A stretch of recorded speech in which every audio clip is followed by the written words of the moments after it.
Salut, j'espère que tu vas bien, moi ça va nickel. Écoute, on se retrouve chez moi pour une nouvelle vidéo sur mon top 5 de mes cryptos préférés. Donc je vous invite bien entendu à faire vos recherches si vous ne connaissez pas les cryptos à part entière. En tout cas, moi je peux vous faire un très bon feedback dessus par rapport aux projets qui sont derrière et par rapport à la niche dans laquelle elles sont. Donc pour commencer par ce top 5, tout simplement je vais vous parler du Chainlink. Je vous en ai déjà parlé donc dans la vidéo précédente. C'est celle qui m'a permis de faire du x10 en 10 mois. Le Chainlink, c'est tout simplement une des bases de la blockchain Ethereum qui permet de faire ou de faciliter en tout cas ce qu'on appelle les smart contracts. Donc du coup c'est un pied, même un tronc je dirais plutôt, dans l'écosystème de l'Ethereum, et sachant aussi que c'est un altcoin quand même beaucoup plus petit en capitalisation par exemple que l'Ethereum. On peut justement avoir une croissance assez dingue que par exemple le Bitcoin ou l'Ethereum ne pourra pas si bien connaître. C'est-à-dire que forcément, qui dit altcoin dit plus de risques. C'est pour ça qu'il est toujours conseillé de diversifier ses actifs et notamment d'acheter des crypto-monnaies un peu plus soft, comme par exemple du Bitcoin et de l'Ethereum, pour sécuriser ses actifs et ses gains. Donc le Chainlink, moi quand j'avais commencé à investir dessus, c'était en pleine crise Covid. On était à peu près au 22 mars, donc on était sur un Chainlink qui était au 1,80 €. Aujourd'hui on doit tourner aux alentours de 22 € le link, et je peux vous assurer que c'est très loin d'être terminé, parce que dans tous les cas, si l'Ethereum prend en valeur, le Chainlink prendra en valeur ensuite.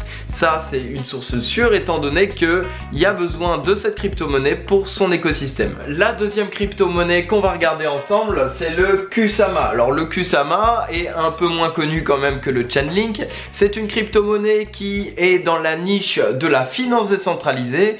Vous le savez, je pense, la finance décentralisée a le vent en poupe en ce moment, étant donné que c'est un outil extrêmement performant et intéressant, car ça permet tout simplement d'avoir de la finance sans intermédiaire et donc sans réelle institution derrière. Donc ici pour le Kusama, ça a très bien commencé pendant cet été, tout simplement parce que c'est à ce moment là qu'on a commencé à vraiment parler de la finance décentralisée.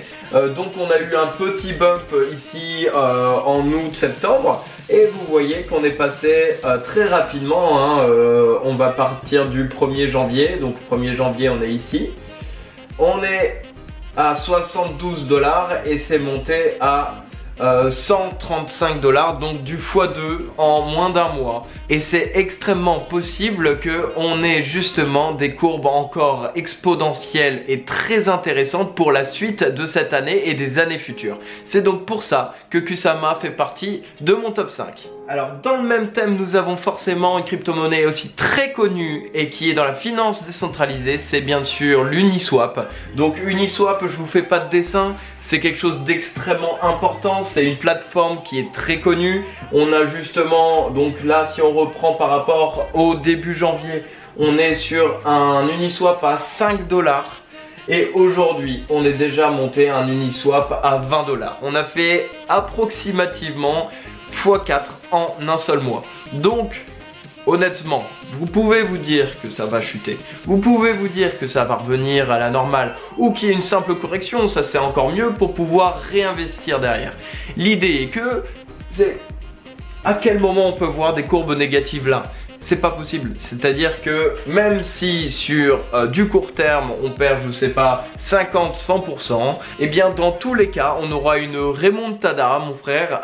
Voilà, tout simplement parce que c'est de la finance décentralisée et que aujourd'hui effectivement c'est encore très brumeux, on comprend pas tout ce qui se passe, on sait pas comment réussir à investir facilement, etc. Mais ça c'est qu'une question de temps les amis. Après il va y avoir justement de plus en plus de plateformes, de plus en plus de projets qui seront autour de cette finance décentralisée. Je pense par exemple au projet Yield App qui va justement simplifier tout ça. On en parlera plus tard si ça prend en volume. Ensuite rentrons dans mon top 2. Donc on a le Aave, donc qui est justement une crypto-monnaie fantastique. Elle m'a fait des gros bénéfices, donc du coup je vous la présente là. Pareil, gros projet en perspective, grosse amélioration sur l'année 2020 en cours, enfin 2021 pardon en cours.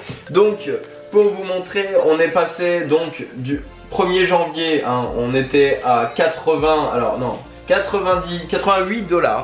et aujourd'hui on est aux 530 $. Donc du x5 cette fois-ci, même plus de x5, à peu près x6.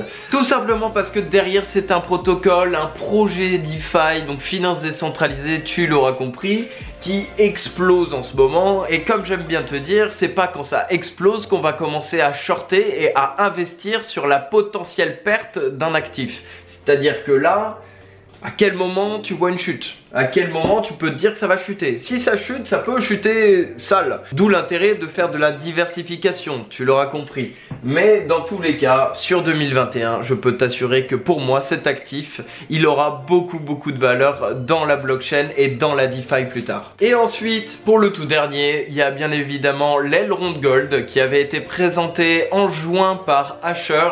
Donc qui est un très gros projet, hein. Je l'ai connu grâce à Asher comme beaucoup de monde.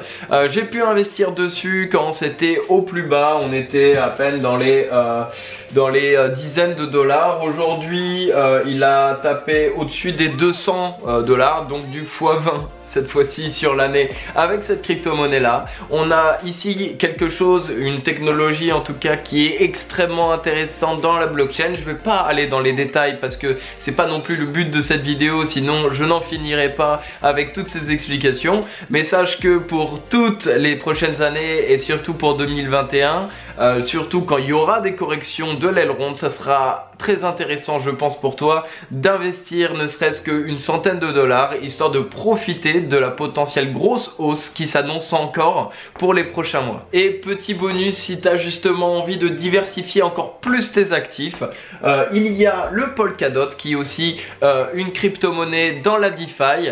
Donc bon, tu vas me dire, oh dis donc Valentin, tu nous présentes beaucoup de projets DeFi. Oui, en effet, parce que tout simplement ça vient de commencer, c'est le début de grandes choses. Il va avoir énormément d'intérêt dessus par rapport à la bourse qui justement fait ses valises pour aller bientôt en crypto. Donc ça sera très intéressant pour toi d'y aller. Et quand même l'Elrond et le Chainlink qui n'ont quand même pas de rapport avec la DeFi. Donc c'est de la diversification quand même. Comme je l'ai dit au début, je te propose d'investir quand même un peu dans le Bitcoin, dans l'Ethereum et dans toutes ces monnaies qui sont plus connues pour justement ne pas mettre tous tes œufs dans le même panier et avoir une assurance dans tes investissements. Bref, en tout cas voilà, j'espère que cette vidéo t'aura plu. Si c'est le cas, n'hésite pas à me mettre un petit pouce bleu, ça me ferait extrêmement plaisir, à t'abonner, à activer la cloche et tu peux aussi me suivre sur Instagram pour toutes les nouveautés, les bons plans, etc. que tu pourras suivre directement sur mon compte. Bref, je te fais des bisous, porte-toi bien, que ton business et tes investissements se passent bien. On se dit à la prochaine. Salut.